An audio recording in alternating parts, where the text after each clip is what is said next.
This is my dad, Gerhard, and this is my uncle Samuel, and they're standing here early in the morning on the rack discussing the plans for the day.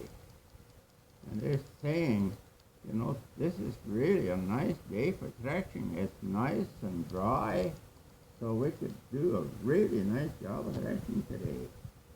And it won't be long before the other threshers come, too. So there'll be many people here today, and then in a little while, the women will bring out a basket of forenoon lunch, which will probably be donuts and sandwiches and many really a good lunch. That's what you always did.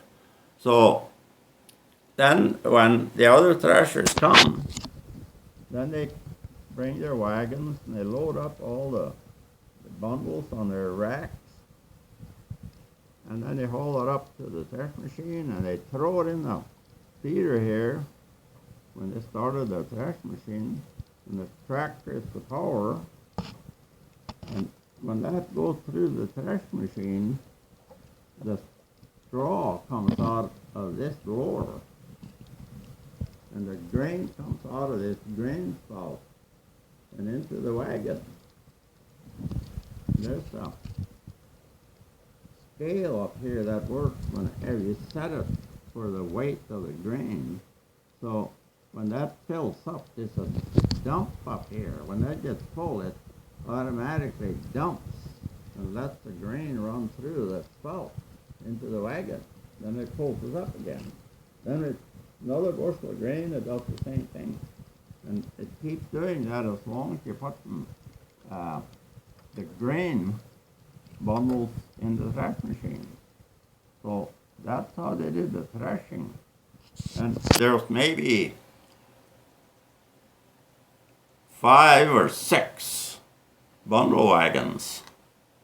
And the neighbors got together and helped each other during threshing. So they went from one place to the next place threshing.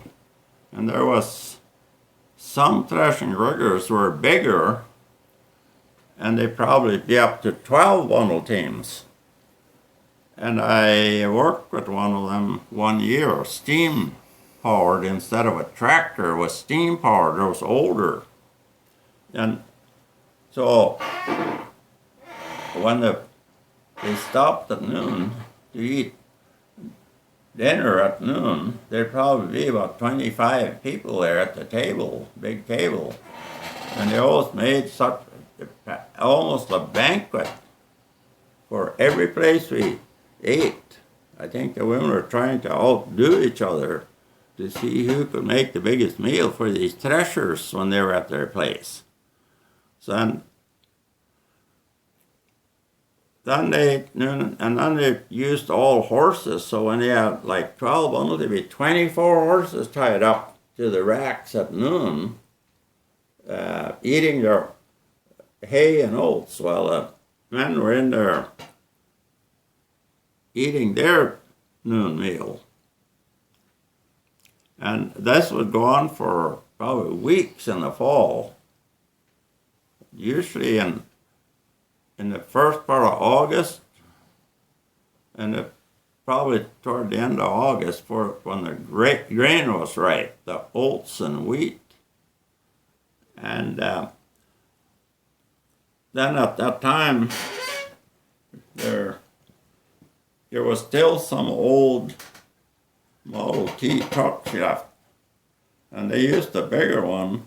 But sometimes they'd back the truck up there and they'd fill that up when they're threshing wheat. My dad used to take a load into Milan right from the thresh machine and sell it to get some cash, some money to pay for the threshing or the groceries and all that we used during the threshing days when it was at our farm.